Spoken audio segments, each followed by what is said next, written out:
Me pide la Asociación Nacional de Ganaderos que explique un poco la relación que siempre ha tenido el pueblo de Almonte con las marismas. Y bueno, para eso, claro, a lo largo de la historia tendré que ser muy breve y vamos a hacerlo a través de plano para que entendáis un poco cuál ha sido la evolución.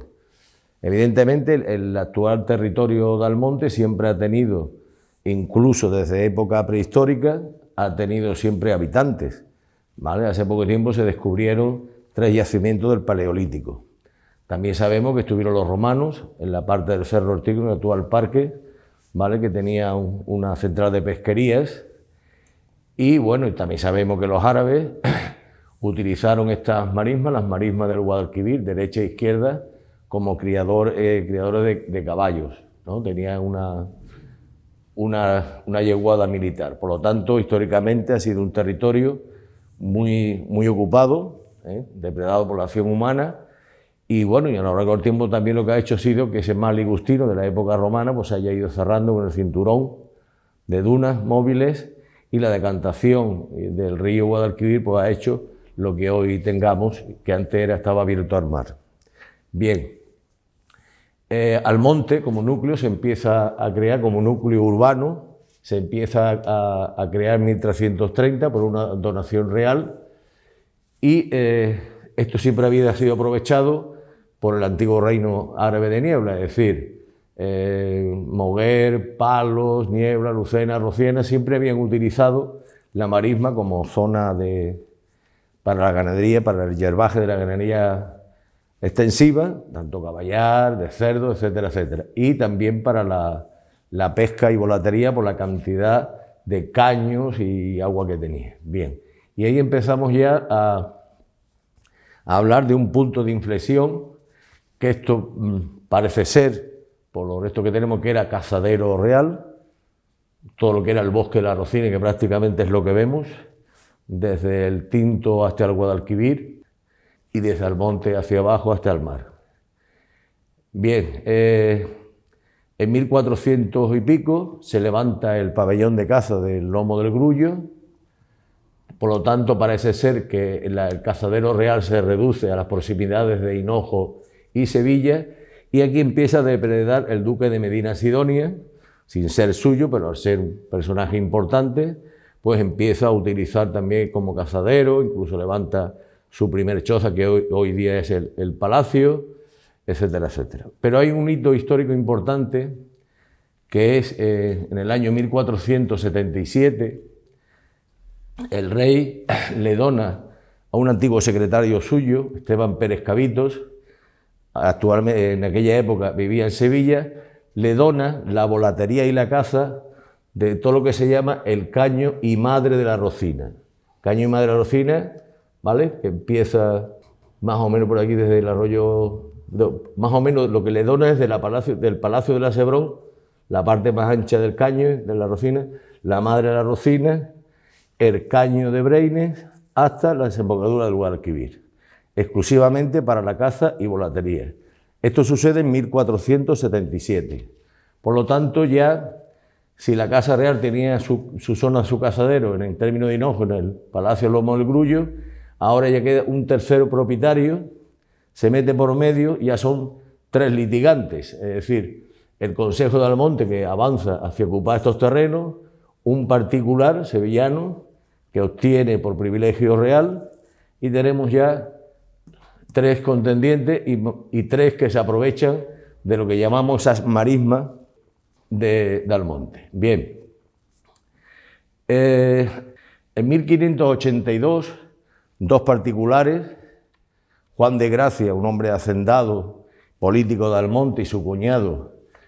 Francisco Rodríguez Avendaño, hablan con los herederos de aquel Esteban Pérez de Cabito, que se llamaba Pedro Núñez de San Juan,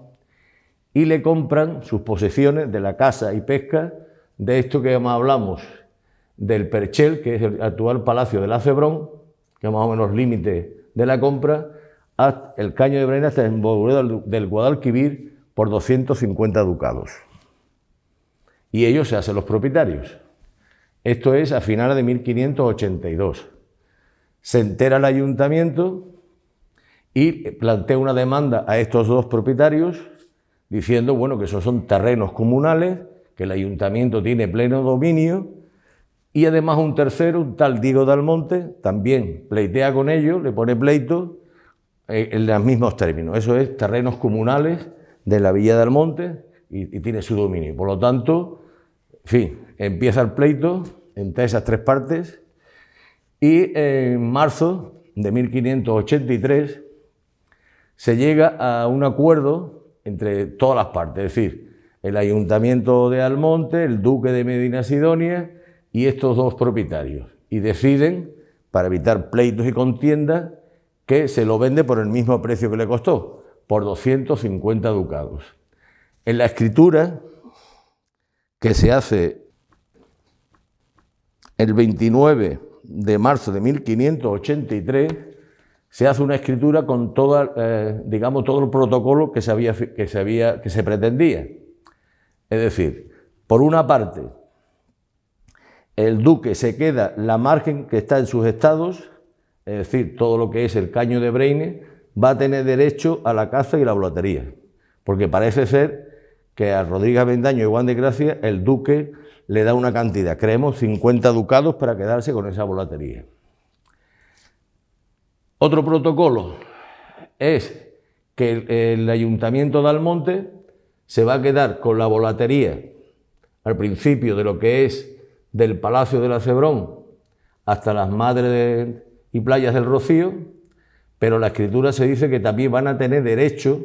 no solo a esta caza y la volatería, sino a que también puedan sus vecinos cazar y pescar en la parte que va del Caño de Breine, de la Madre de las Marismas del Rocío, hasta la desembocadura del Guadalquivir. Y además permitir que los ganados de Almonte y los ganados de Hinós, por el cual tienen una mancomunidad de pasto, también puedan acceder a los márgenes, en la parte de Hinós sin ningún tipo de problema, y aquí en los márgenes internos, porque ya estamos aquí en Alcázar, que puedan también utilizar esos ganados, los pastos de estas marismas y de este arroyo. Y además poder hacer choza, evidentemente, encender fuego, coger leña y abrir sus pozos. Esta es la escritura que, como digo, se hace en 1583, pero tiene unas consecuencias también muy interesantes, que es la parte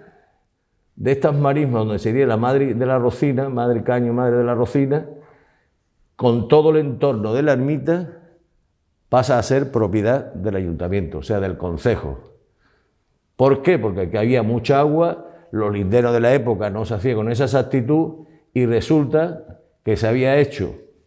queriendo o no queriendo, con la propiedad de lo que son los terrenos que circundan el Rocío. La parte más secana, más seca de tierra, y todo lo que es la Madre Marisma del Rocío, que hoy día es una finca de unos 640 hectáreas. Explicamos el proceso histórico, por qué pasó eso. En este segundo plano vemos más la cantidad de agua, ¿vale? Todo lo que es la Cebrón, aquí está el Rocío. El Rocío más antiguo, esto está donde llega hoy, pero una cosita más pequeña, aquí enfrente, justo, lo vemos. Y todo esto, igual que esta mancha de agua, el Rocío era una especie de isla en 1583. Cuando subía el agua del Caño de Breines, bajaba el arroyo Santa María, el Caño Marín, prácticamente el Rocío era una pequeña isla. Y así, con este proceso histórico, tiene el ayuntamiento, el concejo, la propiedad de esta parte del caño, los aledaños del Rocío como suyos. Esta parte de aquí se donó, bueno, se entregó al Parque Nacional a cambio de una serie de inversiones en el Rocío, y el resto de la parte pues quedó en lo que es el Parque Nacional. Espero que lo hayáis entendido un poco el proceso histórico, porque a partir de aquí, como igual entraban los ganados, siguen pastando las yeguas, y otros ganados de Almonte siguen utilizando el Caño de Breine, la margen que daba las tierras del duque de Medina Sidonia, y eso quedó como una costumbre secular, y por muchos intentos que hizo la Casa Ducal de reprimir esos ganados, de echarlos, siempre han estado, por ejemplo, las yeguas marismeñas principalmente, pastando libremente por las dehesas y otros ganados por la parte de más agua, de más hierba, que son las marismas. Espero que se os haya aclarado un poco la situación.